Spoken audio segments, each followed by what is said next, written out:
We're back. It's been 2 years since our last episode. Goodness me, been a while, but I'm excited. I couldn't be more happy about the guests we have on today. We have the queen of fashion and beauty on TikTok and Instagram, and a little bit on YouTube as well. SophaDopha, great to have you on the podcast. Thank you. Thanks for having me. I couldn't be more grateful and excited to be here. And this is your first podcast. It is. Yeah, it's highly requested. So first for everything. I feel the pressure as well. I think I feel more pressure having to make sure that your first podcast experience is actually decent. So here we go. But as I said, couldn't be more excited. We've just done a really cool collab product. People know you as the fashion, the beauty influencer. You've got over 1.2 million followers on TikTok, over 500,000 on Instagram. You got heaps on YouTube as well. But a lot of people don't know about the health journey that you've been on. And the interesting thing is we have a lot of similarities in that space. So I'm really excited to talk to you about that. Tropeaka started off the back of my own health journeys. I was sick for 3 years between 2011 and 2014. And I know that you've been on a similar path. So we're going to get into some deep questions today. We're also going to talk about our collab product that we just started, which is going great. The Tropeaka X SophaDopha protein plus collagen in strawberry cream flavor. We call it the world's best beauty protein. I know we're biased, but for good reason. It's got high absorption technology in there for both toning and building lean muscle, supporting healthy weight management, and also the beauty side of things, giving your skin a lovely glow. So we'll talk more about that as the podcast goes on. But before we go into the deeper points, Soph, in researching for this first episode of you being on a podcast, I heard that you've got a fear of wearing socks to bed. So can you kind of explain to the audience what that's all about? Yes, I can. I wish I had a nice, juicy story for you all. However, I actually have no explanation. It started, I don't know, I feel like I've just always had it. And obviously now, like, it's not really a fear, but it did honestly start as a fear. I was a very odd child, to say the least, but one thing was the socks thing. I just had this feeling that they were going to literally grow up and envelop my whole body. And that's how it started. And now it's just more of a choice that I don't like the feeling on my feet. Before it was a must. I honestly, and like as a kid, obviously you fall asleep a lot on the way home from dinner. Mum's driving, you're in the back, you fall asleep. I would wake up in a sweat and a panic and be like, get these socks off me. Like they probably almost got me enveloped and I stopped it. But you're wearing Uggs at the moment. Like that's the pinnacle of like sweatiness. I can catch the socks if they start to grow. But yeah, now it's just more of a choice. Honestly, don't like if I could have my shoes off right now, I wouldn't put you guys through that. Yeah. But around the house, like even slippers sometimes make me feel sweaty and kind of overstimulated. But yeah, no real story. I think I was just a bit of an odd character. Okay, well, clearly I'm a bit of an odd character because I wear socks to bed during winter. That honestly should be illegal. Any time in the year that should be illegal. But I've got good reason for it. Like I'm 6'3". Blood flow when it gets to my feet is a rare occasion. So like, and there are studies as well that show that you have a better night's sleep if you keep your extremities, your feet, I think even your hands warm. But I think like wearing mittens to bed, gloves, that's serial killer. That is insane. Honestly, I would rather have my feet be amputated because there's no blood flow down there than have that. And I'm not even kidding. Like that honestly rubs me out such the wrong way. And honestly, you do you. I understand the 6'3" thing, can't relate. But I honestly am looking at you a bit different, I'm not going to lie. Yeah, we're off to a great start. Look, at least like my saving grace is I don't do it during spring or summer. So it's just exclusively for the colder months. I'll let you have that. Look, I'm probably weirding out my girlfriend as well wearing them, but hey, I'm just going to run with it. It's for my immune system, my sleep. Fair enough. All right, love it. So let's get into the world of SophaDopha. So everyone knows you as this this famous person, this content creator, this someone living the dream life. But let's take it back to when you first started on TikTok, Instagram. Why'd you start? What was the concept behind it? Why do you do what you do and why did you begin? Yeah, for sure. I mean, I think we'll definitely get more into this a bit later, but to kind of, make it really brief, is I got sick in year 12 and I got glandular fever, which I'm sure we will touch on more later, but got glandular fever in year 12, couldn't go to school. And we'll kind of explain that journey a bit later, I'm sure. But just to kind of explain the question, we need a bit of backstory. So yeah, got glandular fever in year 12, couldn't go to school. I was such a nerd. And I was in my bed for 9 months, bored as heck. And honestly, it probably blows some of your minds to believe that I refused to download TikTok when it first came out. It came out and I was like, this is stupid. I will not download it. I was working at a Thai restaurant at the time. I had to stop kind of doing shifts, but at the point that I was still like going when I, wasn't sick yet, all my friends were like, oh, have you seen this TikTok? And I was like, I'm not downloading TikTok. Like, this is ridiculous. I'm not getting a new app that's just going to be gone within like 2 months. Like, it's not going to last. Little do I know, now it's my job. But basically, I was so bored, I downloaded TikTok and I started making videos. Also, I am not a very artsy person. I'm not creative. And I started crocheting. So that shows you how desperate I was for things to do. I went on Spotlight. Spotlight had like same day delivery. And I started ordering balls of wool and I started crocheting. And honestly, I couldn't work obviously because I was so sick. And I honestly made pretty good money off it, like selling these crochet tops on Depop. So little entrepreneur I was, but I honestly made quite a bit of money. And that's kind of how it started, is I just started posting TikToks.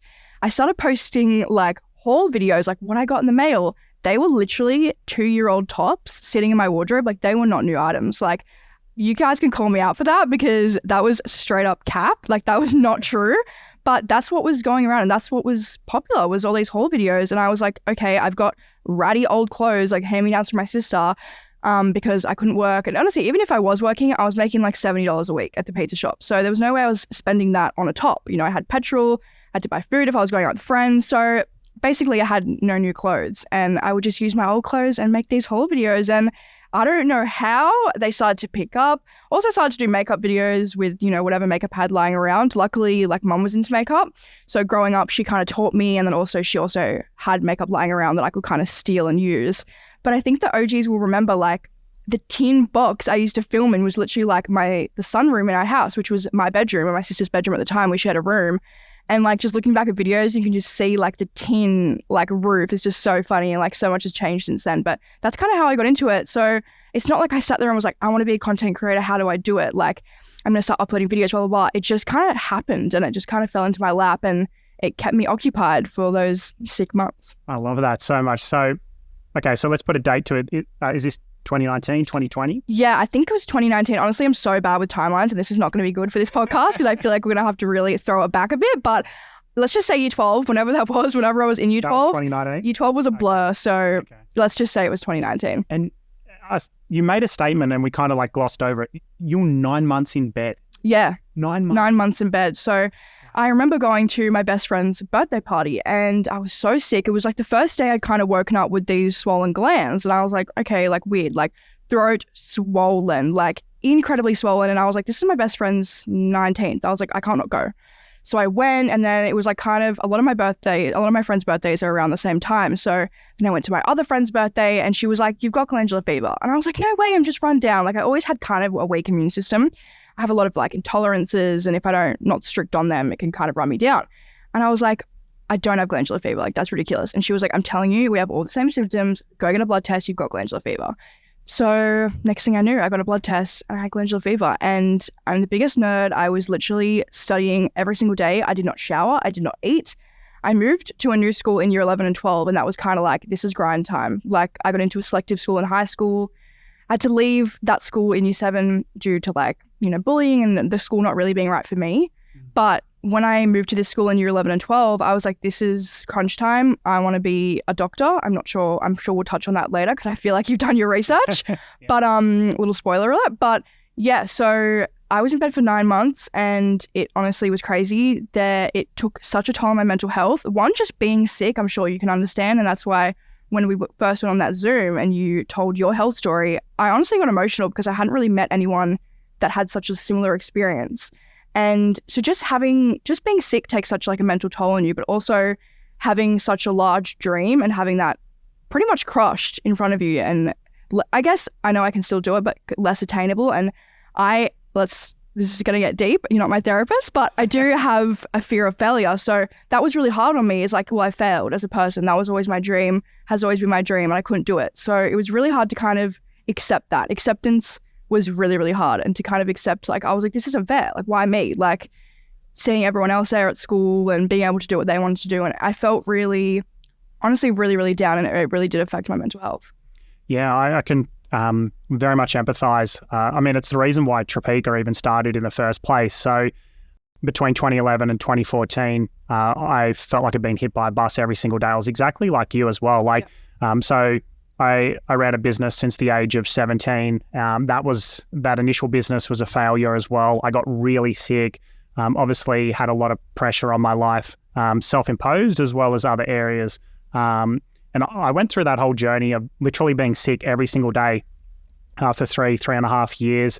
And with that, and I'd love you to kind of talk a bit more about this as well, where you kind of have like, you don't have answers for things. Like I remember doing blood tests and was it glandular fever? Was it this or that? It actually took 3.5 years for me to figure out what was wrong with me in the first place. But can you kind of talk us through those days, like 9 months in bed, kind of for a young person as well, who's so driven and so capable? Like even when you're sick, you're selling stuff online. What do you say, Depop? Yeah, like that's incredible, because I know what it means to be so incredibly sick, yet you're so driven that you want to do that as well at the same time. So can you talk us through like kind of what was going through your mind at the time and the challenges that you faced, not just obviously physically with how you felt, but mentally as well? Yeah, it was honestly crazy. And my mental place was so negative and just down. Like I probably didn't have a positive thought for the year. Like that whole year was just, why me? Like so much self-pity and so much like anger to the world, almost being like, I've always had this dream. And also growing up, a lot of people told me, like I had people laugh in my face when I told them that, you know, I had this dream of being a doctor. Like even people in my own family, like laughing in my face. So it was kind of like, I've had this for so long. People have doubted me. Like I honestly knew that was my calling, wanting to be a pediatric oncologist. And so to not be able to do that, like it honestly just felt so unfair, which is like honestly so like selfish to think about it that way, but that's just completely honestly like how I felt. But I wouldn't, why do you say selfish? I don't think it's selfish at all. Like one that, so pediatric oncologist, for those that don't know, is someone who treats cancer for teens, kids, children's, infants. So I mean, that's like a really noble profession. Not yet. So like how did that even come about? And then how did also the thought process of like, oh, it's selfish to feel like that dream has been ripped away from you? Yeah, I don't know. I just feel like it's selfish to have so much self-pity when I know I went through a lot, but it's like so many people are going through a lot. So it's like you don't even have the worst. Like I had a roof over my head. I had a loving family. I was able to still like live under the same roof, and my mum took care of me. So I think it's not so much, I think it's just selfish as in like so many people have it so much worse. So it's like I really shouldn't be complaining, but at the same point, like it was a really, really dark space. And that's really all I can say. Like mentally, it really took a toll on me. And there was so many months where I was like, I don't even know what I'm living for, which is honestly so dark. And I know this can probably be like a bit triggering for some people, but that's just completely honestly like how I felt. Like I was like, I wanted to be a doctor. I can't do that. What am I here for? Like everything's crushed. And when you're in such a dark place mentally, it's really hard to see. My mum would always say like, you can become a doctor later, but it's like, you don't want to hear that. You don't want to accept that because for so long, this is how it was supposed to go. And I'm very like type A, I feel like. I'm pretty easygoing, but I feel like with stuff like that, like that's just always how it was going to go in my head. So for that to kind of not work the way I wanted it to was really hard to accept. But the whole pediatric oncology thing, like I know I probably jumped ahead a few in, you know, what we wanted to get through, but I honestly, once again, with the socks thing, like I don't have, a lot of people think, and a lot of people ask me like, where did that come from? And I think they expect me to say like someone close to me passed from cancer, and I haven't even experienced that. I honestly don't know where it came from. And it's since I've been like 6 or 7, I don't even know how I knew what it was called, the proper name. I like learned how to pronounce pediatric oncologist 2 days ago. So I have no idea what was going through my head at that age. But apparently mum said that I saw an ad for Ronald McDonald House or something to do with that. And apparently what I said to her, which is really funny because I actually don't drink, but the first thing I said to her was, that is so sad that people die from a disease like that. They'll never get to drive a car or drink wine. Obviously bad in the same sentence, and mum always laughs at that because those two should not coincide. But that's what I said, is these kids basically won't be able to live the life like I'm like hopefully going to be able to, and now I have. So I think, I don't know what, like, honestly, credits to young Soph, because she clearly had her head screwed on. I don't know if I'm even still that screwed on.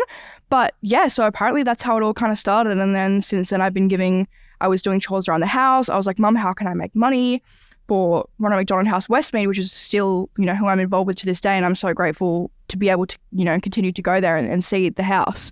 And I remember the house used to look so different. It literally was just a house in Westmead. You would open it, big front doors, lounge room, fireplace. Like, it was just a big share home, and it was so special. And obviously now it's different. It's more of like a bigger building to, you know, larger capacity, which is great that they've expanded and can hold a lot more families. But it's so nice that I was able to be involved in it earlier, and now I can kind of see it growing with me, I guess. Like, we're both growing together. But yeah, so I would deliver milk to the house weekly because they wanted milk.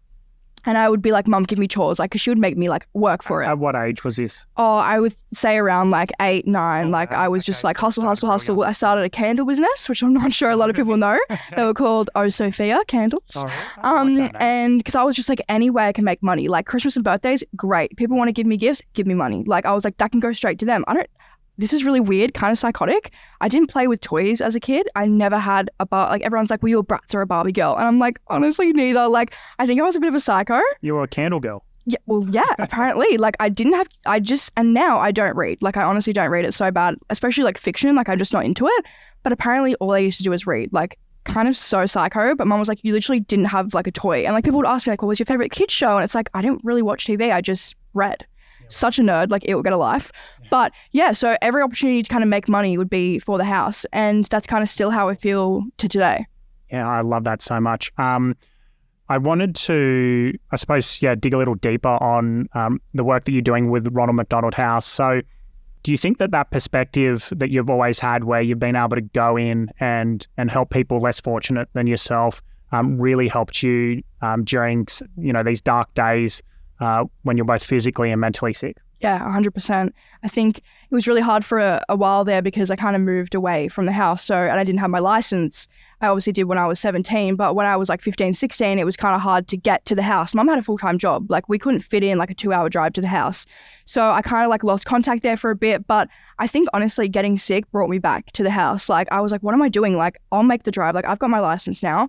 And I rekindled and I reached out and we had our contacts. And it's sad because a lot of the people had left. Like, it was so long ago that I used to go there weekly because I used to live right around the corner.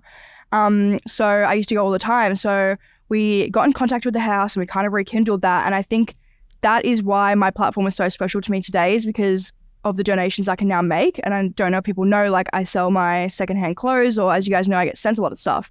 And I sell that I give that to Hunter Markets in Melbourne, and they sell it for me because obviously I'm not Melbourne based. So they kind of do it for me. And then I give all of that money to Ronald McDonald House. So to be able to have that platform to do that, honestly, forever grateful. Like, yeah, it's something that I love about you, Soph, that at such a young age, you realize that there's more to life. There's a higher purpose. Like, you create content, but like, what are you able to deliver through your content? I mean, Tropeaka has very much a similar mission. I feel like definitely having the health journey that I went through, that was the reason why we started Tropeaka, and then your health journey, and then us coming together. You know, it's that mindset of realizing, like, times can be very tough. We have the Tropeaka Foundation that we've started. We started back in 2020, and we've given over $125,000 to charity through what we do every day. And the fact that you're able to do that yourself as well, where it's not just like, people see that like, okay, Soph's living an amazing life. You know, she's off to Europe, she's off to Melbourne, you know, anywhere else around Australia and overseas. But the fact that you're able then to have some sort of purpose through your content as well, and then donate the proceeds of that to Ronald McDonald House is incredible. So yeah, I think it's very special, and during hard times you can kind of draw on that experience of knowing, look, there are people out there that are doing it tough. Yeah, 100%. And it's actually really nice. I'm still in contact with some of the families that I first met when I was like 6 or 7. I still got them on Facebook, and I remember this little girl, and I remember like it's so weird to think back, like when I was delivering milk to the house, I could have sworn I was a 20-year-old. Like in my head, like I'm remembering these memories as if I was walking in, high heels, hair slicked back, like I was literally in like year 4 or 5. But I remember this girl and now thinking like probably would have been not similar age, but we were both still like kids, but in my head I was like 20. And this girl, and she was battling cancer, and she was at the house, and her family was from, country Australia.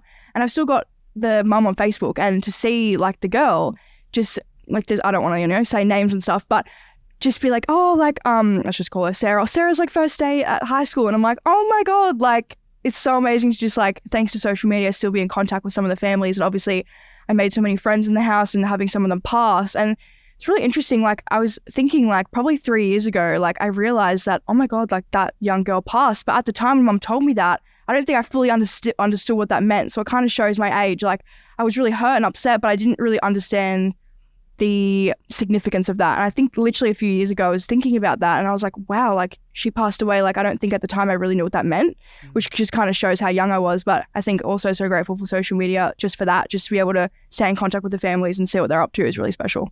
Absolutely. I want to kind of double click and go a bit deeper on when you were sick and you were having 9 months in bed. What were your kind of next steps? Like, did you feel that you knew what your next steps were in order to find a solution? Like, what were doctors saying to you? I know you've also sought professional help for your mental health. So can you talk us through like what you did as your next steps? Yeah, for sure. Mentally, I was already seeing a therapist. So my mum's very big on just like therapy, and if you need help, seek it. Like mum's very good with that. She's kind of my personal therapist, but I was actually seeing one already for body dysmorphia. So that's something that I really struggle with. And I think I also shaved my head for a McDonald's house in year 6, and mum was saying, Sophia, I'm not letting you do that. Going into year 7 is hard enough. You're not going in there bald. Like that is just giving them ammunition. So I was like, Mum, no offense, but I don't care. Like this is going to make money. They were saying, do you want to be on the telethon? And I was like, if it's going to make more money, sure. So basically I did that, went into year 7 bald. Obviously had some self-image issues after that due to severe bullying. So I was actually already seeing, very long story short, but I was already seeing a therapist for my body dysmorphia. So I think it was really good. She honestly went like 2 or 3 times and she really helped me with that. So I think mentally, I probably should have gone back to her or someone else to kind of help me through it, but I honestly didn't really even think of that being an option at the time because it doesn't really seem like a popular thing to go and get help for. Like being sick, like doesn't really coincide, but it does take a toll on you mentally. And physically, like, oh my God, 9 months in bed, but 3, it's still going on today. Like the glandular fever still affects me. Like it's not just something that you get over. And I think anyone that has had glandular fever will know, like my mum's had it and she got thyroid disease from it. Like it's not just going through it, it's what it does to your body after. But so obviously got diagnosed with glandular fever because you do a blood test and they find it in your blood. And after that, I had such a bad immune system and I was like, this can't be right. Like I know glandular fever runs you down, can give you chronic fatigue, but I was so sick and we did so many tests. Like I'm talking biopsies, x-rays, ultrasounds, everything you can think of. Yeah. Like needles stuck in my neck and like thrashed around by doctors to get cells out, like biopsies, and went through so much stuff and I still don't know. Like the doctors thought I had lupus, which is an autoimmune disease, and no doctors really knew. And I remember I went to a head and neck surgeon and they thought maybe I had lymphoma because my glands were so big. Like they were honestly like golf balls, and I've got videos and stuff and you can see them physically and you're not really even supposed to be able to feel your glands. And I went to him and he said, it's not cancer, I don't know, turned me away, which obviously is fair enough. That's, his expertise, but I just felt dismissed by so many doctors. I think when I had that Zoom with you guys and we met you and you mentioned that was the first person that I had have a similar experience. And I remember I saw this one doctor and my mum had been to him before for her autoimmune. So we knew that he kind of got the autoimmune disease because a lot of doctors unfortunately don't. And I remember I was at an event. I can't remember what event, but I was at an event and I couldn't take the call. So mum took the call for me. And when I got in the Uber after, he said to pass a message on to you. And he said to say, Sophia is a very sick girl. I can see that. And just to have him say that, have just even acknowledging, he didn't have any answers for me, but just him to acknowledge that I was sick because so many doctors were coming back and saying, your tests are fine, your iron's fine. I had an iron infusion, which actually really helped. But just to even have a doctor acknowledge that, like, oh my God, I started bursting out into tears because I don't think people realize how much of a mental toll it takes on you. And they say like autoimmune disease, start to make you go a bit crazy because you get turned down so much that they make you feel like you're making it up. I literally got told that I had fifth disease by a professional, and fifth, for people that don't know, is FITH, and it means fucked in the head. Yeah. Like, that's how many people that I went to that and this was the Wild West days. This was 2011 to 2014, where like there's a whole lot more people that, you know, maybe because I'm in this space as well, like I hear stories like what you went through, Soph, and what I went through now so often, where it's like, you know, we don't have the answers from like mainstream conventional medicine, right? Yep. And obviously conventional medicine's so incredible in so many ways, but also when you're dealing with, you know, so many things like autoimmune issues that are becoming so much more prevalent in today's day and age. Like for me, I realized through going to functional medicine and integrative medicine, where these doctors said that, they're like, oh no, we actually know the reason why. You're not like fucked in the head, Caleb. Like there's actually a reason why you're sick. And I felt the exact same emotions as you. I was like, wow, like someone understands me, someone recognizes me, like, and there's actually a reason. For me, it was actually 5 years of long-term antibiotic use for my skin, which destroyed my gut, caused a thing called dysbiosis. And then when I was trying to heal from that, I also lived in a house with mold exposure. And for 25% of the population, if you live in a moldy house, it's like the number one worst thing for autoimmune conditions. So when you say, oh, wow, someone heard me, like, I don't think people fully understand how powerful that is when you're literally told, we don't know what's wrong with you, time and time again. And then someone's like, oh, no, we understand you. You're actually, this is normal for you to feel like this and you're sick, but like, at least that gives you some hope. 100%. Is that kind of like, was it like a spark of hope or something that like really helped you in that situation, or just literally someone there to just say, hey, I'm here to listen and I'm not turning you away saying that you're crazy because you don't have this or that we've tested for? 100% it was a spark of hope. Like, I can't tell you how many doctors I went to. I went to specialists for everything. And like so many doctors, like you said, like, your tests are fine, so go away. And just to have him say that, I was like, oh my gosh, you get me? And he was going through everything. Like, he was like, this is wrong, this level's low, this level's too high. And I was just on the phone, like, I was like excited to hear what was wrong with me, because I was like, I know things are wrong with me. Tell me what they are. Like, I can tell that something's wrong. And he was saying, your liver, of course, I don't drink, I don't vape, and I'm the one with a cooked liver. So thanks to the universe for that. But he was like, yeah, everything's wrong. And I was like, yes, thank you. Tell me everything's wrong, because I know that. And so many people haven't been able to find that. So it was a big day in the household for sure. Yeah, for sure. Do you want to go into more detail in terms of the things that, so was it like, what type of doctor was it? Or was it like a naturopath? Like, who was it that you saw? Because, I mean, viewers definitely need to know that, like, you know, if you're not getting the answers from, say, conventional medicine, like there's a whole field of study outside of just conventional medicine. If you get the answers from conventional medicine, that's amazing. But there's like naturopathic medicine, there's functional medicine and integrative medicine, which is actually doctors that treat the body as the whole and then don't put in conventional medicine, you so often just get a Band-Aid put over it. Like, when I say a Band-Aid, it's just treating the symptoms. It's not actually figuring out what the underlying cause is for your issues and then treating the underlying issues. So, can you talk more about who it was that you saw and maybe that journey of like going to conventional doctors and then finding someone? Yeah, for sure. I couldn't have said it better with the whole Band-Aid thing. Like, conventional medicine is good when it's good, and that's great. But integrative medicine is honestly what helped me and what got me through. And I don't know what specific title this doctor had, but I know like my mum had seen him and my grandpa had seen him, and he was very big on obviously like gut health and looking at the body as a whole. And I saw a few. So I saw a few in the kind of like integrative medicine field, and one, like, she was mainly a naturopath, but she's also a doctor. She just put me on all these vitamins, like, because so much was wrong with me. Like, they felt like everything was like at a wrong level. And she put me on all these vitamins. And because, actually, needed to touch on this, when I had glandular fever, I was driving to the hospital and back once a week being like, this can't be right. Like, I would wake up in the middle of the night and be like, Mum, call an ambulance, I can't breathe. Like, my throat's so swollen.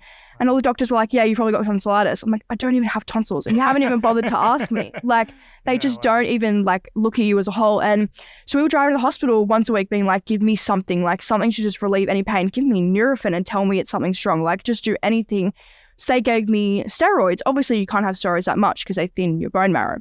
So I would have steroids every now and then when it got really, really bad, because obviously it's so up and down, so many flare-ups, and I struggled with that. I still do, 2 or 3 years later. So they gave me steroids, and then I saw this doctor who was referred by my GP, and he said, okay, I'm going to put you on penicillin. So he put me on penicillin. I think it was like, I don't even know what I'm going to say because it's probably wrong, the milligrams, but it was 4 tablets a day. So 2 in the morning, 2 at night. I was on that for 18 months because for some reason he said to me, I don't know why it's working, but it's working, so keep taking it. How stupid is that? So he didn't even know why it was working, but he said, it's working, it's keeping you not sick, stay on it. I didn't even know what penicillin was at this point, and now I look back and I'm like, how was I on that for almost 2 years, 4 times a day? But it was working, and mum was like, you have to get off this. Like, this can't be good for your gut health. It can't be good for anything in your body, and it's pretty much just putting a band-aid on whatever's going on. So I'm finally off that now, which I honestly thought I would never get off it, because I was saying to mum, like, I have a fear of being that sick again. I can't get off this penicillin. I can't go back to where I was. Like, I need to, if this is bandaging it up, keep the band-aid on. Like, I don't want to look at what's under there. And I'm so glad that now I'm off that. But that was also like such a big battle. Like, and we'd ask him, like, and he would literally say to us on the phone, because obviously COVID hit, so everything was on Zoom and phone call, which probably didn't help. He would honestly say to us, I don't know why it's working, but it is, so keep going. And this doctor was honestly one of the rudest doctors I've ever met. Our phone calls, I have proof, would last for 37 seconds. He'd get on and go, hey, Soph, keep taking your penicillin, that's it, bye. Like, he was so rude. Honestly, I know time is money. Like, I know you're a busy man. But yeah, crazy. And just like, to just be on that medication for so long and not really know what it's even doing. And now I'm finally off it.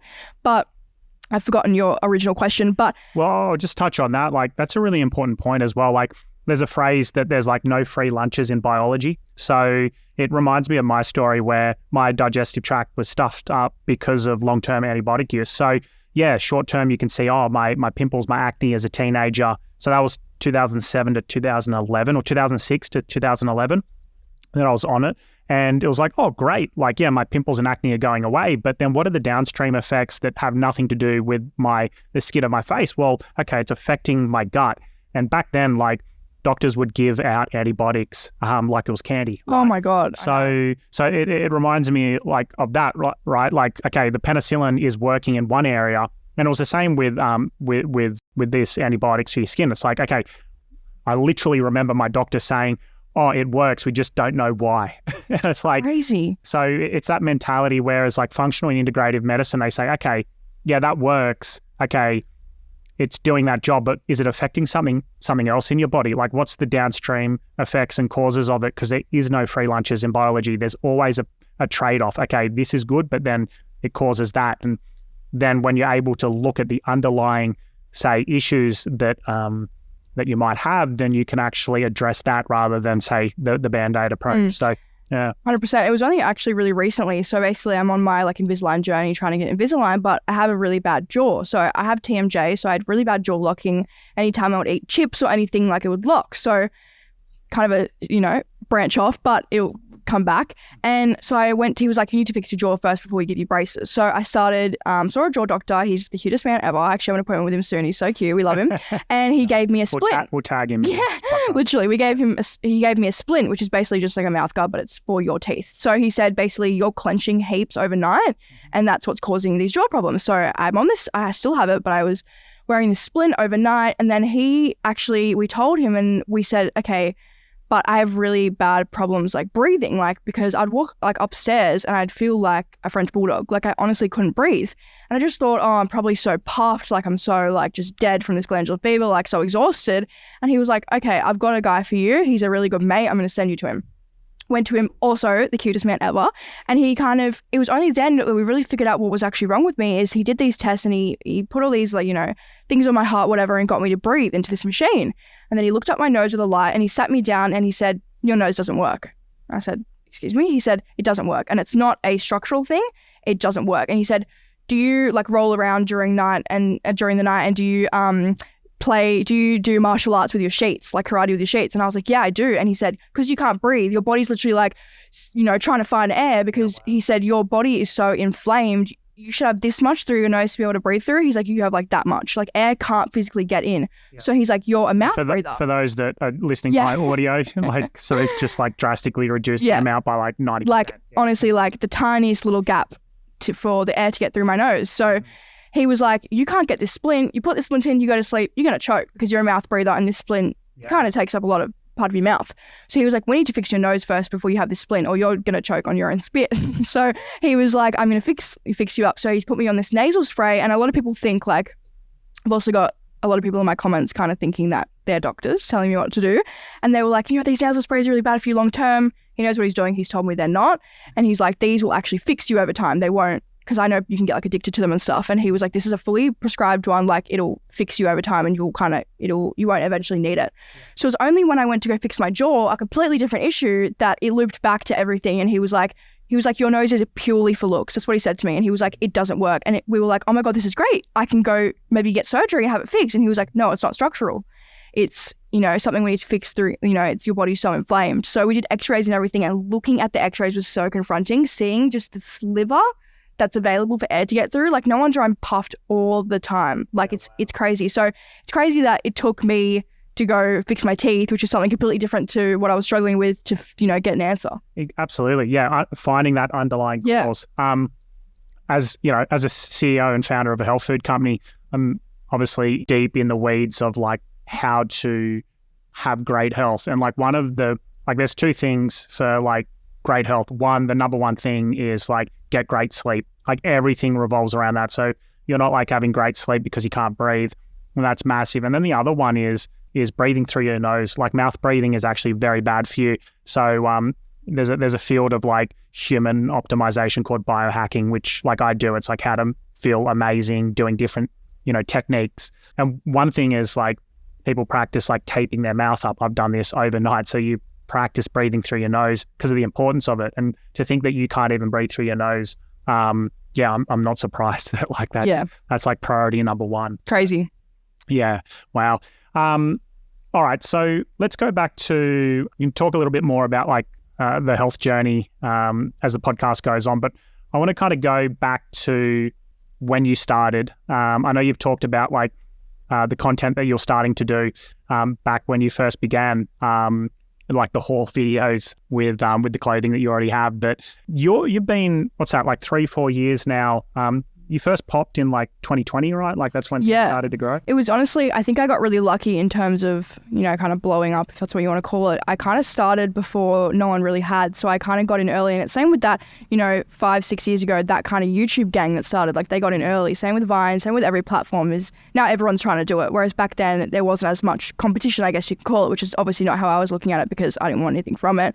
And yeah, I think I honestly just got lucky and it didn't take long to kind of just pick up. And I don't know what it was. I honestly can't tell you. Like, just haul videos just started to... Scrap that next question then.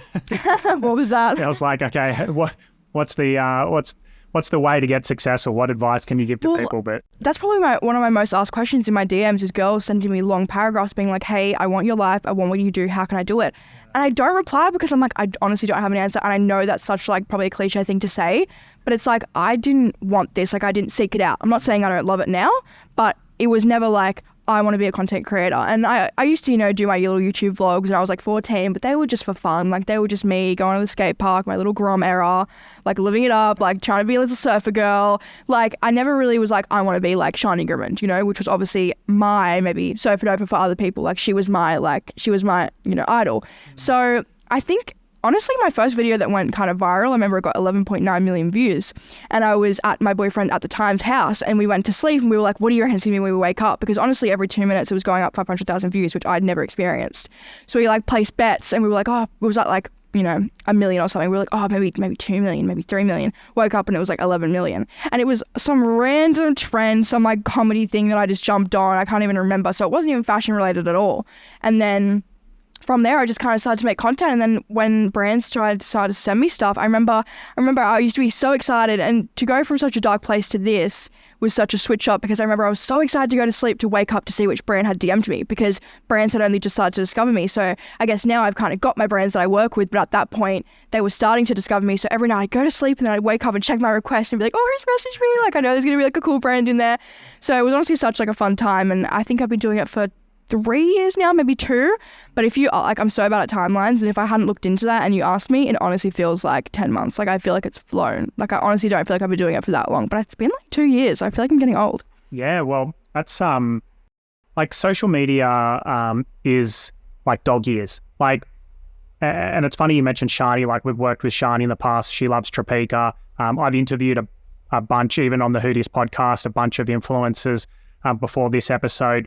And there is a common trend of like people don't try to become influencers. Like they're just doing something they're passionate about. Like even in business, like, hey, we started Tropeaka. Like for me, I wanted to start a business and become successful, but you kind of like create your own path because you're passionate about it over time. And you want to, especially if you want to help people, like the amount of influencers that I've, you talk about your charity work and wanting to help people through that as well. Like the amount of influencers that I talk to that genuinely give back and want their content to be a source of help is surprisingly quite high. So, what I find fascinating is the fact that like you have been around for 3 years and 3 to 4 years. And look, I've been in this game since 2016 now. Like I've seen influencers come and go and have massive heights and then not be so relevant. But you've grown in relevancy and you've been successful. And it's like 1 year on social media is like dog years. It's like you've really been on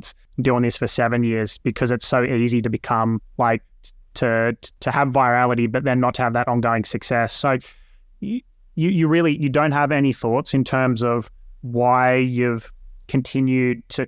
Even I'd love to know even if you don't know why you're successful, I'd love to know like how you maintain the passion to say wake up and okay, I'm doing another video here. Most people will listen and be like, oh yeah, why wouldn't you? You're putting on like clothes and blah blah blah, but like and doing beauty stuff. But God, like things can become like, with millions of eyeballs on you throughout a year, like things can be very pressure filled. Just tap in, I'm going to publish this bit of content. So I'd love to hear your perspective on that. Yeah, I think I actually love the content creation side, and a lot of influencers, in the industry and I guess friends for me, guys, kind of colleagues, we chat and we talk and, at events and stuff. And a lot of people hate the content side, which is crazy to me because that's what I love. And I always, hear other influencers go, I hate editing. I've got to film this video. And it's like, maybe because I only work with brands that I love and enjoy, it's like not really work for me because it's like, it just comes to me naturally. Whereas maybe they're taking jobs where it's like a chore, but I kind of steer clear from that and I only do brands that I would want to organically post anyway. So I guess work doesn't really feel like work for me, but I really love the content creation side. And if there wasn't any pressure and any eyeballs, like it would be such a perfect job because the content creation is awesome. And I think that's why when people say, influencing, oh, like so easy, such an easy job, manually, like physical labor, yes, 100%.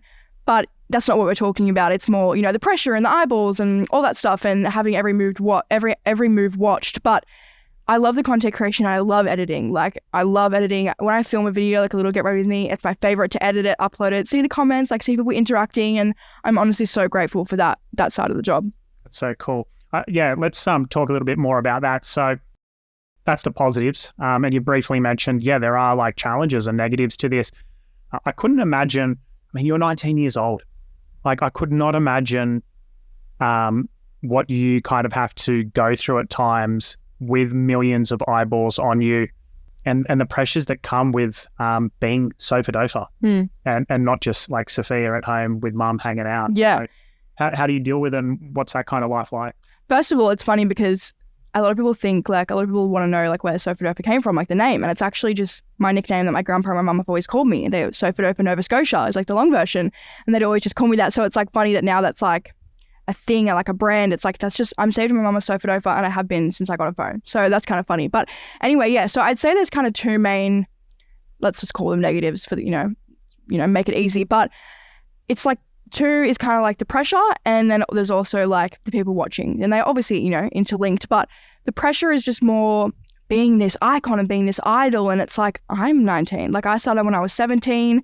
I wasn't even able to drink alcohol. Like I only just got my license. So it's like growing up under the public eye kind of, and I know like, I'm not saying I'm some huge celebrity. I can't even imagine what it was like for, the Kardashians and people like that. But I guess I had some kind of level of, people watching me, and to just be like, I'm also growing up. I don't know what I'm doing. I make mistakes all the time. So it's like to be this perfect icon that people can look up to. It's like, well, what about sometimes I do fail? Sometimes I do make mistakes. So I'm like, don't look up to me. Like, I'm not saying look up to me, but I guess it kind of comes with the job is people label you as that. People label you as you're now the icon for the young, the teens. And it's like, I don't really want to be because what about if I stuff up? So that pressure is a lot. And that's something, to be honest, I've really struggled with recently is just the pressure of always being perfect and having, like, I can't pick my nose without it being on, influencer updates, Like my nose is itchy right now. Do we stop the podcast? Yeah, literally. So it's like everything's watched. But then I guess the second part of it is the people being quite invasive, I would say. Like What do you mean by that? I guess like always owing an answer. Like I guess the example I can think of is, being in a relationship, for example. I will never post my next, relationship because my last one made the mistake of posting it. And then when you break up, all hell breaks loose because everyone's like, why? You posted him in the first place. You owe us an explanation. And a lot of people say you chose to be in the public eye.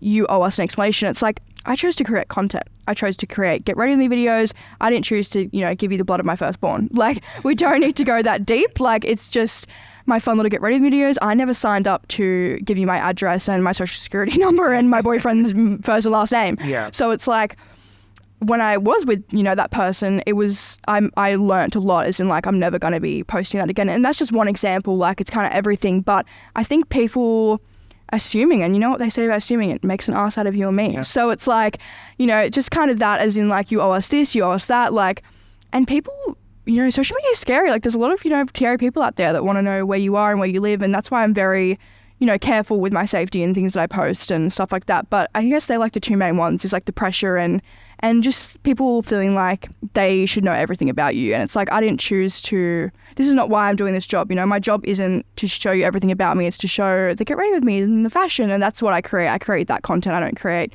family content and, that stuff. So that's something that and I'm quite a private person. And the funny thing is, like, there's so much going on that people don't see, like so much private life and nothing like bad. It's just private life. Like, I'm not posting every time I'm with my mum. I'm not posting every time I'm with my sister, and I don't really post my siblings ever. And that's just a personal thing. And I don't think I ever will really post my private life that much. And, when I decide to have kids and all that, and like, obviously later on, like, I'm going to be very private about that. And that's just kind of the choice that I make. And I like to keep my private life private. Yeah, amazing. And very wise. How did you end up like figuring out the boundaries to set? Like, did you seek wisdom from your mom or from like professional guidance? Like, how do you kind of determine, okay, well, this is the boundary I'm going to have and it stops there?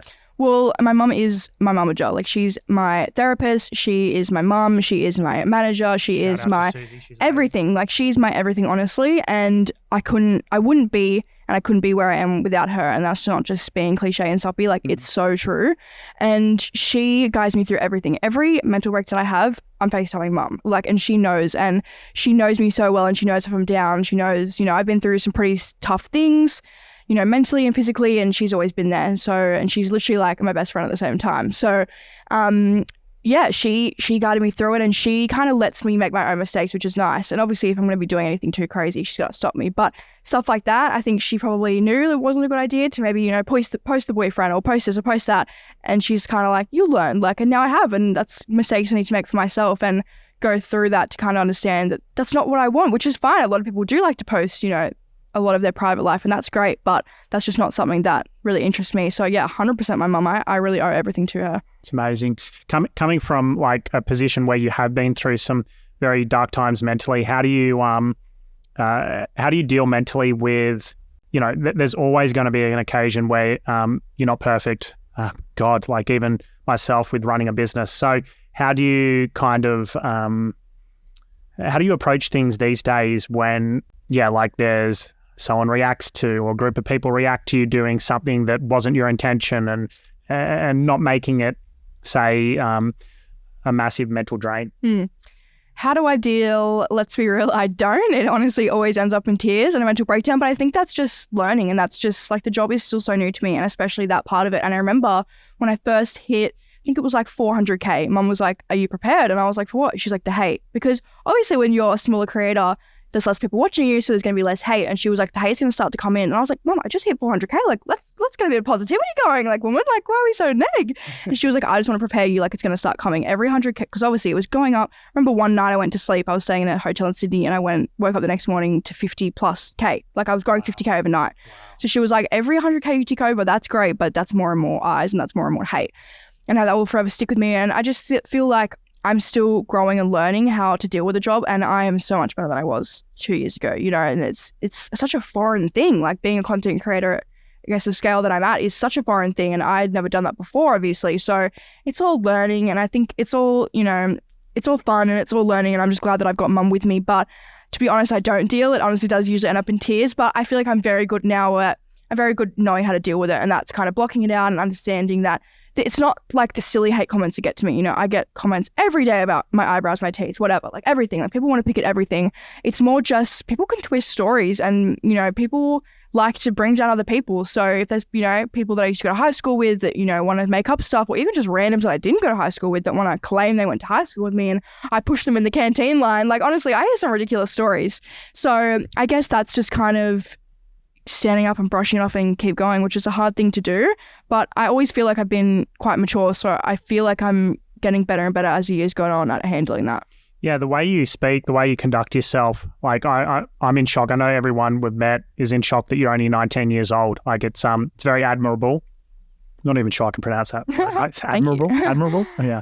But yeah, it's extremely impressive. And it's actually something that I've noticed over the years as well. Like, very successful content creators come and influencers come at things with a level of professionalism, right?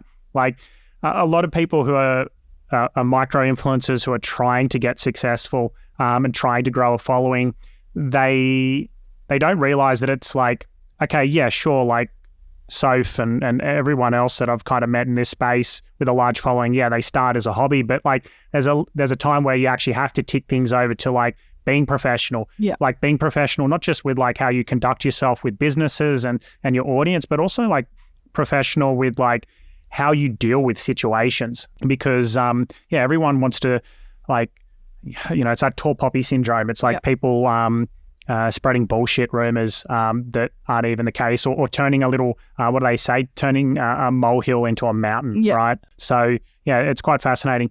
It's probably a good question to ask. Like, what does your, like, what's your day-to-day look like as SophaDopha? Like, it's not like there's a job description. Like, how do you approach each day? I think, which is honestly the best part of the job, is it's so different every day. But I guess like a normal day at home is, you know, waking up, cuddling Pumpkin, which we all know and love. She's so cute. I actually lock her out overnight because they're nocturnal. So during the night, she just wants to cuddle me. So I'm like, okay, we need our space, babe. I'm with you all day. You can be locked out of my room. So I open my door and I cuddle her. And then honestly, usually it's so different. Like, today I'm filming a podcast and I'm flying to Melbourne. So sometimes it's really on the go, but usually it'll be waking up. I'll usually do my makeup, get dressed and film, you know, my work for the day, whatever content I have due on that day, whether that's 2 videos, 3 videos, whatever. I'll smash that out in the morning, and then usually I'll meet Mum for lunch or brunch, and then we'll discuss, you know, whatever like businesses we have going on at the moment, or just catch up in general. You know, we have a lot of private life stuff to talk about. Meanwhile, I'm texting my manager back and forth all day. He's in Melbourne. He's the best. So we love you. Yeah. And I'm texting him back and forth all day, like just about everything, like work and events coming up and how I see, you know, we sit down and have meetings and like what we want to be at the end of the year and where we want to be. And so we're constantly talking about that. And it's great, you know, that we can text, even though he's interstate, he can still be my manager. So grateful for technology. But yeah, and then I'll meet Mum for lunch. And then if it's a good day, I'll usually go for a swim. I just love going to the beach and going for a swim. Like, there's honestly nothing better than taking my makeup off, getting my hair wet. And then usually Funnily enough, the same beach I run on. And we're never running into each other. Crazy. It's bound to happen. But yeah, then I'll go home, do some cleaning, usually go to the PO box, grab some packages, and then make dinner. I'm really in my cooking era, which is so rare because growing up, couldn't even cook myself toast. Like, and it wasn't even like an incompetence thing. It was honestly just like, I was just so bad. Like, I would try. Like, it wasn't like I was lazy and be like, oh, Mum, you can just cook dinner. I honestly just couldn't. Like, I found it so hard. And I'm really in my cooking era. And I've got this new like app that I've got. And TikTok is so good for food. Like, what's the app?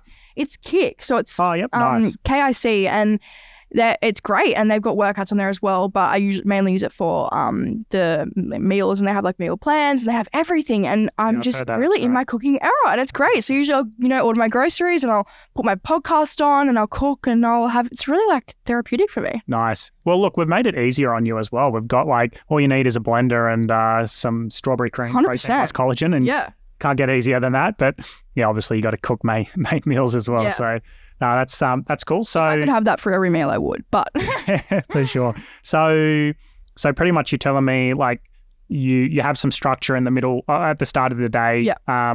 You said 2 to 3 bits of content that you try to nail. Yeah, it depends. So usually like 2 to 3 days a week will be really content based, and the other 2 will kind of just be like, more like with my manager, and I don't really have content to film every day. I usually like to smash it out in one day, because it's like, well, I've got my hair and makeup done like mine as well. So sometimes it's like 3 TikToks, 2 Instagram things, and a YouTube video, which can take all day. But it's really and I have started to say, obviously, like I say no to a lot of stuff, like 90% of deals. So it's nice to kind of not be overwhelmed with how much actual work as in content. Obviously my work is not just paid content, it's also organic content. So even if I have nothing due, I'll still be creating content just for me, just for my account in general, like just get ready with me's that aren't sponsored, and, haul and get dress with me videos that aren't sponsored. So there's a lot of I can always be working. Like if I have no work due that day and I want to film, I can. Like there's always stuff to do, which is so great about the job. And, that's so much fun and so much creativity. Yeah, that's awesome. It's actually something that people don't realize. Like, you just said it there, like you literally, it's actually the hardest thing is the bombardment of opportunities and saying no to things. Yeah.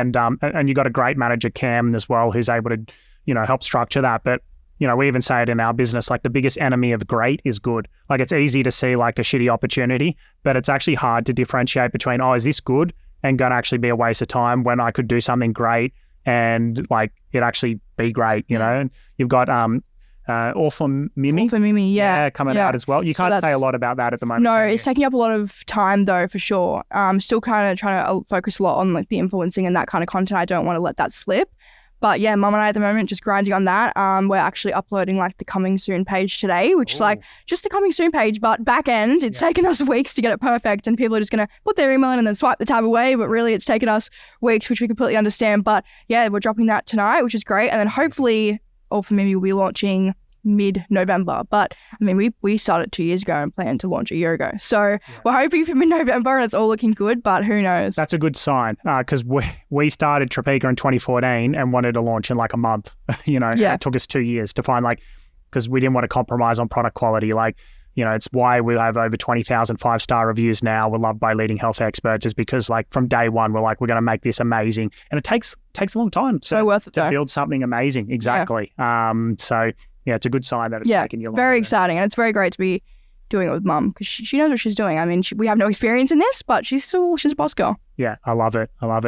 So talking about then content and all that, what's like the most memorable bit of content that you've ever produced? I feel like I honestly make so many videos. Like at one point when I first started, I feel like I was uploading like 8 TikToks a day, and that was normal for me. And now I'm like, girl, slow down. What are you doing? Now it's like 2 or 3. Sometimes on the weekends when I'm just with family, like I don't even upload, and that would have put me into like a coma like 2 years ago. I would have been like on the grind. But I don't know, most memorable, I guess like my travel content is always gonna be memorable, because I like at one point when I had glandular fever, I had $35 in my account. And we're talking savings. And I remember I've got this video on my Snapchat flashbacks, and it's me crying in my hoodie. And the caption is, I just want to go watch the sunset, but I don't even have $1 to put petrol. It's just a little bit, just a drop of petrol to get me to the beach. Mind you, I don't live far from the beach. So it would have cost me, I'm sure a lot of like uni students and teens can relate. Like even $5 can get you just a little bit of petrol. Didn't even have that. So I think it's nice to look back and be like, I would never have even thought of ever going to Paris. And now I've been 4 or 5 times. And that is just something that I will never, it's kind of like imposter syndrome. Like I don't even feel like that's me. I feel like that's just not even real. So I think the travel content will always be memorable, and I am addicted to traveling. I remember I hadn't even been on a plane. I'm talking domestic before I started. So my first flight ever was to Hamilton Island for my birthday. And that's probably such a memorable trip for me. First time on a plane to Hamilton Island, like come on, the most beautiful place on the earth. So I think that content will always be really memorable, and I'm always traveling with family or friends, and usually mum. So it's a lot of fun memories have been made. Amazing. Yeah, what's that lookout? I've been to Hamilton Island twice now. There's that lookout you climb. Yeah, the hilltop. Yeah. Exactly. But yeah, it's a beautiful island, isn't it? Do you go scuba diving, snorkeling around there? Yeah, well, because of the stinger rays, I'm terrified to get in the water because apparently they're so bad. So it's such a beautiful place, but we really usually can't swim. But we usually go there every year for my birthday, which is such a beautiful tradition. Can't wait to go this year. And remember last year we did a little boat day, which is Mum and I's favorite thing ever, to go out on the boat. And we did a boat day and we swam, and the only way we could get in is they let you go in if you want to go in without them, but they were we highly recommend that you wear the stinger suits. And they're these full-on suits, they cover your toes, your fingers, your head, you honestly look like a cucumber, you're so tied in. And yeah, so we swam in them and it was so much fun, but so silly, but fun. Cool. I love it. All right, we're going to get into a segment we haven't done since, obviously, our last podcast. We used to do this all the time. It was so much fun. It's called Spirulina Shots. I am so nervous. Also, Caleb, I have a bone to pick with you because I feel do you not do this every day? You told me that you take it straight. So this is not very fair. Well, look, you're taking it these days as well. I've seen a couple of videos, but look, on this, we're trained professionals, so don't attempt this at home, but we do a really disturbing ratio of spirulina. All right, so as you can see, we've got a really solid ratio of spirulina. I do take this every day. Okay, so people are probably asking, firstly, what is spirulina? We sell a certified organic spirulina. The upsides of it is it's the most badass superfood on the planet.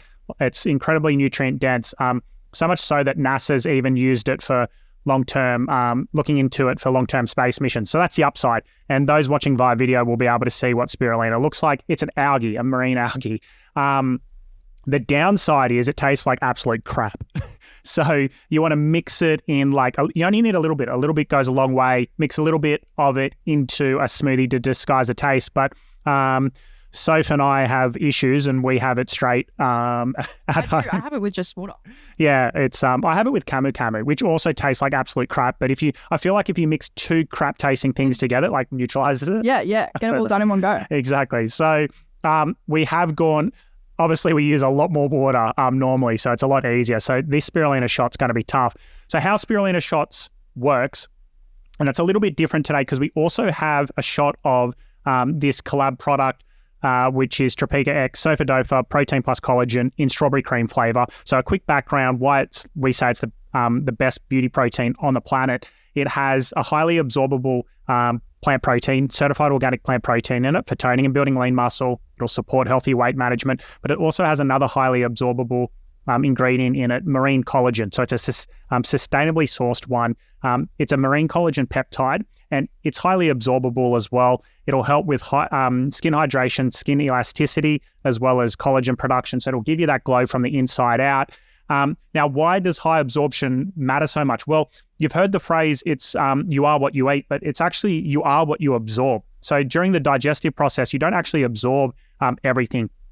And say collagen can be tough, traditional collagen can be tough to actually absorb.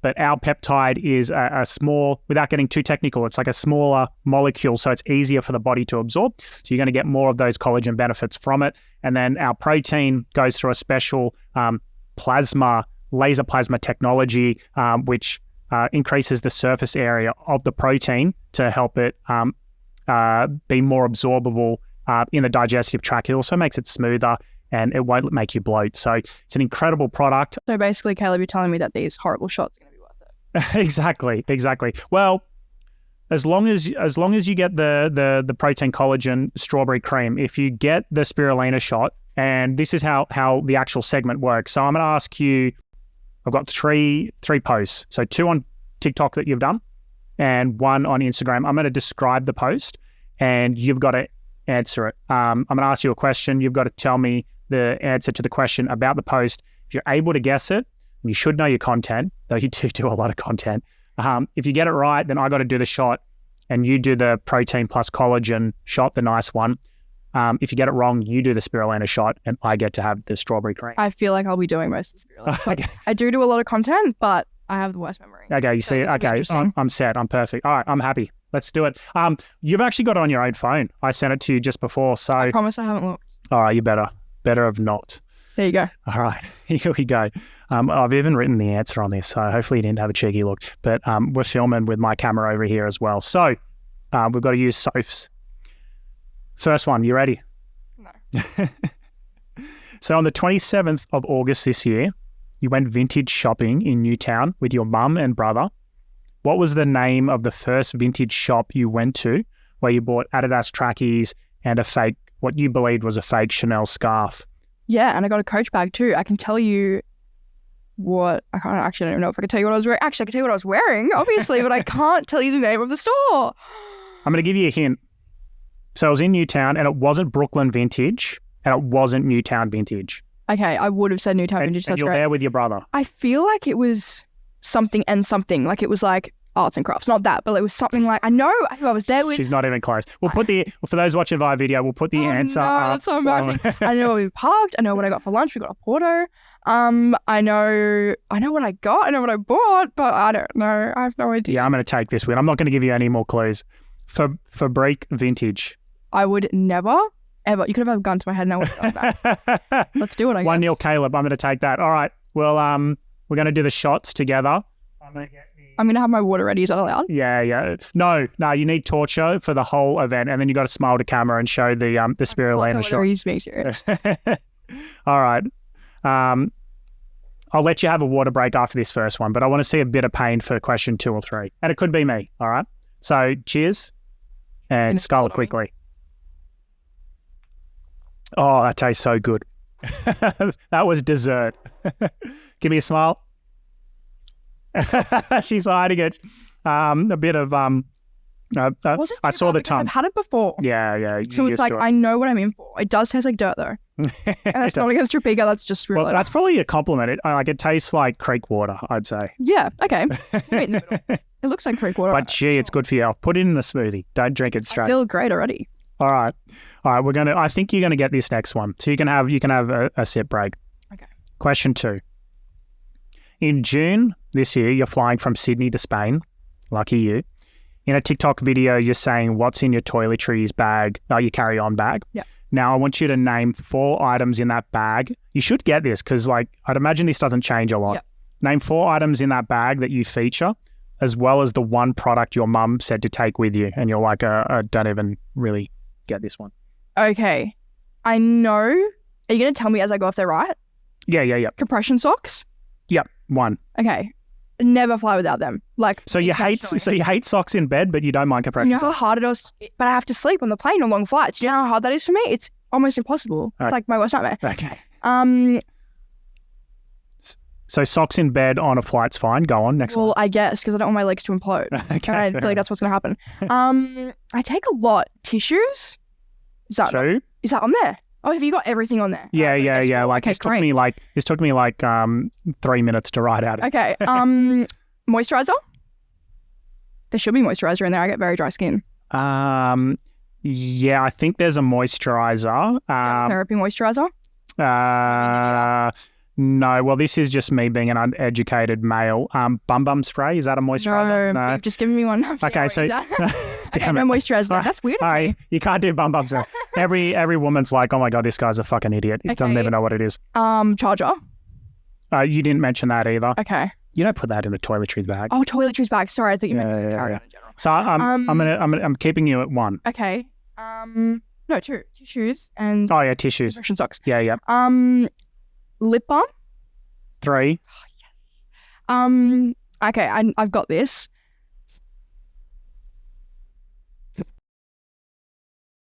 I'm trying to think if I'm literally. You've literally talked about this product today. Okay. Headband, makeup remover. Maybe, but it's not on the list. Okay.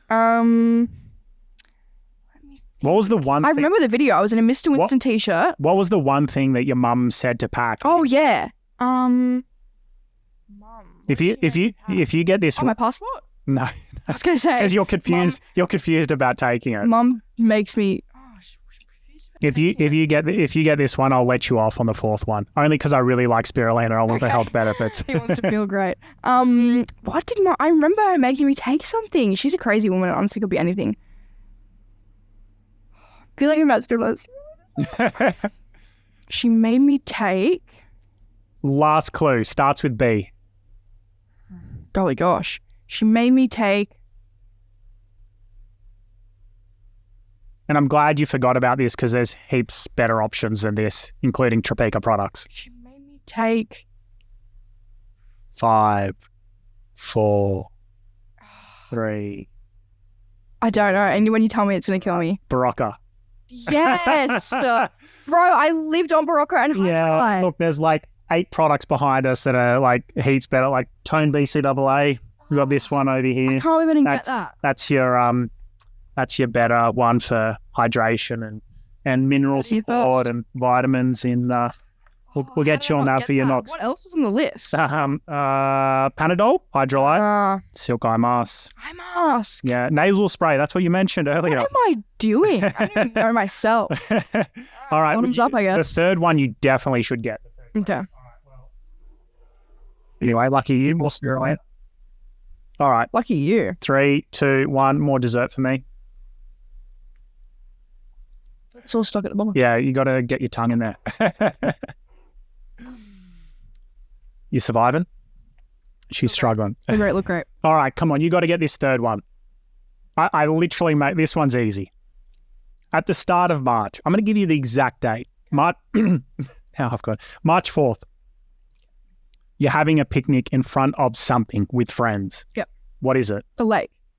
No, what do you mean the lake? It's the Eiffel Tower. Oh my God, idiot. You even talked about Paris. Yeah, I know. Because I set up a picnic for my friend's birthday. It was around the lake. Oh. Wait, where was the lake? Was the lake in Paris or back here at home? No, it was back here. I thought for sure I was going to get that. That was an Instagram post. Because I didn't even think about the date. You know what? I want spirulina anyway. We've only got one left. So I'll let you have the dessert on the last one. Oh, that is so beautiful. You don't deserve it, but I just... I can't believe I didn't get that. Honestly, I'm so bad with like dates. Like, I can't believe I didn't remember that I was literally in Yeah, Paris. you've been to Europe too many times. That's your issue. That is true. Well, I'm excited now. I can't believe I fumbled that. Cheers. Oh, yeah, there's too much residue on the bottom. So much better. Is that just with milk? So good. Milk, yeah, it's great. Milk or water, either way. All right. Woohoo, that was nice. Clear the palate. That was good. Oh, yeah, a bit of spirulina, a bit of creek water to finish. So for those playing along at home, this is our certified organic spirulina. It's one of the cleanest on the planet. So believe it or not, you can get versions of this that taste even worse because spirulina can literally grow any like fresh or salt water. So like there's like manufacturers around the world where it's like growing out the back of some pond and it's like, are you serious? So ours is grown in an indoor facility, certified organic farm with its own water supply. So like dedicated. So it's I feel like honestly for how good it is, like it's worth just getting it down. Like I don't feel like it's impossible to drink. No. You get used to it. I shan't be doing spirulina shots anytime soon. No, it's like cold showers, you know, like you do it a few times. You're like, I can exactly. All right, teeth check for both of us. Fab. Am I good? Yeah, you're good. Okay. All right, so that's spirulina shots done for the day. We've cleaned up our teeth. We're back looking good and not looking like we got creek water inside our mouth, which is fantastic. So I want to touch a little bit more about the product. So it's an incredible product. The best beauty protein on the planet. I know we're biased, but we've been really happy even with the reviews and what people have said so far, which is great over social media. But I want to kind of touch on why we reached out to you in the first place. And then I'd love to know why you even decided to accept the collab out of all of the opportunities that you get. So, I mean, we really love, we're on social all the time. We're looking at authenticity is a big one for us, right? Like for us, the story behind why we started Tropeaka is all about health foods changed my life. You know, high quality nutrition changed my life around. I wanted to share that with the world. And I wanted to, our central mission is to positively impact millions of people in their health.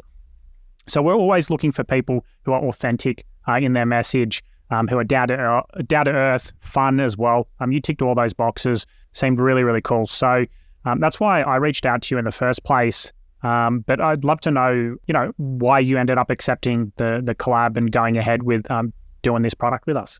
First of all, thank you for the hype up. That was beautiful. That's not a recap. But yeah, so obviously me and my manager have joint emails, so I can see everything that comes out, very transparent, which we love. And every time a new brand emails, like I'll check and I'll read and I'll kind of suss, and I'll usually text my manager. He'll text me and be like, thoughts. And I know he's so easygoing. Like I say, as I said before, I say no to a lot of stuff. So I can say no and not feel any pressure from him, which is great. And I'm like, this sounds great. Definitely something different to anything I've done before. So I was like, let's just get on a meeting and let's just see. Like, definitely depends what you guys were obviously looking for. And I think it was really when, obviously I knew Tropeaka was an amazing brand. I had bought stuff before, and I'd had like friends who were obsessed with the product. Molly, who I'm literally seeing tomorrow, she's bought Tropeaka all throughout high school. Oh, amazing. So I'd obviously heard of the brands and I knew it. And I am such a protein powder taker. Like, I didn't really touch on this, but before glandular fever, I was lifting weights 6 times a week. So I was a big gym junkie. I was bulking. I was going home. I was having cauliflower rice, 6 sausages, sweet potato fries. Like, I was bulking. Booty gains, right? And so I was a protein powder girly. And when I saw that was kind of what you guys really like were focused on, I was like, this could be great. I hadn't really worked with a brand like this before. I was like, I can really open up my audience to a healthcare brand. And I was like, let's just hear them out. And a lot of like first initial meetings go nowhere because we don't really vibe, or it's not really the same vision.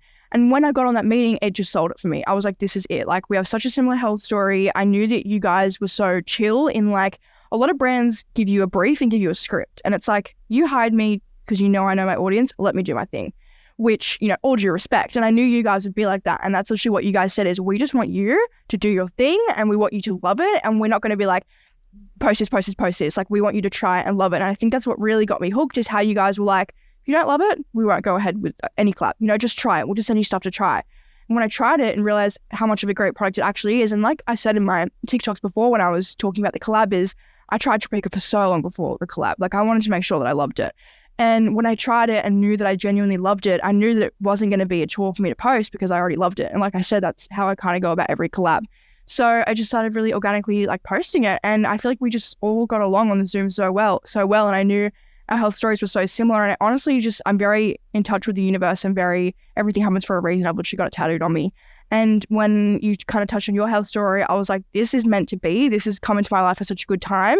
This is such a good opportunity to open up my audience to such a good health brand that actually cares about its customers, like actually cares about the, authenticity of its product. And that's really why I wanted to go ahead with it. And to think that I've got my own powder with you guys is insane. Yeah, it's so cool. Absolutely, the stars aligned. And you didn't actually share your health journey on the initial Zoom as well. You just heard ours. And then it wasn't until one of our next meetings, and we got to meet in person. And I even remember like you opening up and your mum opening up. Your mum. Oh my God, my mum cried. Yeah. Like, come on, girl. What's the drama for? Yeah. And it was really, really special. It was like, that alignment. And being able to tell, your story authentically with another brand that believes in the same values as well is something that doesn't happen on a day-to-day basis. So we're very grateful for it. And we're excited for what's to come. We've got a couple other things in the works as well. We've even got these, the Tropeaka X SophaDopha tumblers that we're thinking about launching. So let us know if you'd like that. We've got a blender as well in the works. So yeah, it's exciting times for Tropeaka X SophaDopha. It's been an amazing podcast. Let's wrap it up with a final question, which is, what's health mean to you at your age, 19? Like, what's balance mean to you? Like, it's really cool. We have the same values, but we come at it from different angles as well. Like, you enjoy, balance. Yeah, McDonald's and stuff like that. For me, like, my cheeky balance is I love a kebab.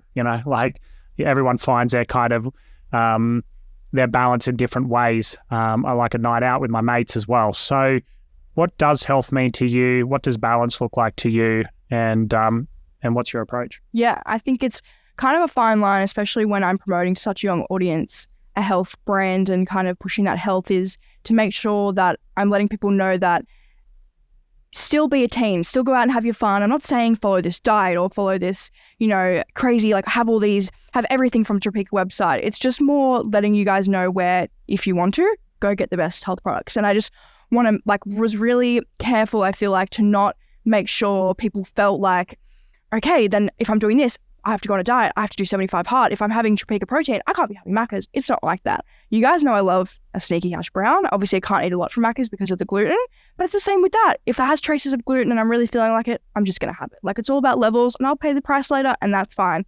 So it's all about balance. It's all about listening to your body and how you're feeling. And I think that's when the girls were asking me like little like kind of vogue kind of questions around the shoot, they were like, what's the kind of biggest piece of advice health-wise? And it was listening to your body, and I still stand by that. And that was kind of like, I didn't really know what to say. And I was like, oh, that's actually kind of true. And watching that back, I was like, go, Soph, that's a great answer, because that's literally just my motto, is listening to your body. If I'm feeling good, I'm going to go for a walk. If I'm feeling dead, I'm not going to go for a walk. It's fine. You know how many times I've booked a Pilates class and cancelled because I've woken up being like, I have muscle pains, I have joint pains, I don't feel well, I've got a headache. That's fine. So really is listening to your body, and just, I want people to know that you can have such a healthy balance with it. And as you said, people are at different ends of the spectrum, and that's great. So it is really about balance, but also just whatever makes you feel good. Yeah, I love that so much. Listening to your body. I mean, I've been on my health journey for what is like since 2014, so 9 years now. And the intuition that someone has about their body, like it's really like you know your body better than anyone else. So the more that you can like tune into how your body feels, reacts to certain stuff, and not just like diet wise as well, but like, okay, how are you doing mentally? Do you need to talk to someone? Do you need more community? Do you need to have more purpose in your life? Whatever it might be, it is so important, because health is not just what you put in your mouth, right? It's so much more than that. It's physical, it's emotional, it's mental, it's spiritual, and then taking it day by day, enjoying balance, and enjoying life is most important. Soph, you're a legend. It's been so much fun. What a great podcast. You've killed it. Your first podcast. Bro, I'm kind of hooked. You should be doing this every day. Weekly. Yeah, do you stop this TikTok stuff? Just get on podcasts. Yeah, that's my podcast. Let me know. No, don't, because everyone will be like, So let everyone know. I mean, so many people know where to find you already, but let everyone know where they can find you, as well as, you know, you got Author Mimi happening at the moment as well. So let people know what you have going on and where they can find you. Yeah, I guess it's just SophaDopha on every platform, really. I mean, might be a cheeky underscore in there somewhere. I actually don't know my own usernames, like off by heart. Like, I think maybe Instagram has the underscore, maybe not. I don't know. It's really hard to get like just the full name without any dots or underscores in the way. But yeah, just SophaDopha, and Author Mimi coming soon, which is really, really exciting. Amazing. That's really exciting. And to finish, we've got right here in the middle our protein plus collagen. Is that not the best looking packaging you've ever seen? I love the detail. Can you actually run us through as well quickly? There's purpose behind these little icons. Yeah, for sure. It's literally all my favorite things. So we've got like the plain, we've got the rainbows, we've got the lemons. I have a weird obsession with lemons. I'm not going to get into that just yet, maybe next podcast. But the self-love, kind of a lot of my tattoos are on there too. We've got like the little coffee cup, the bikini. It's actually all my favorite things. And you know me, I love a little like sticker tattoo kind of moment. That's what we really wanted to recreate. So I love it. It's literally me, and I love that. It's such perfect packaging. It tastes delicious. It's your 2-in-1 body and beauty solution to tone and build lean muscle and for healthy skin and hair. You can get that at tropeaka.com, tropeaka.com.au, Tropeaka. It's a combo of tropical and peak performance with an A on the end, and it comes with a 30-day money-back guarantee, so it's risk-free. Thank you, everyone, and look forward to hopefully doing another podcast sometime soon. Thanks for having me. Thanks for listening.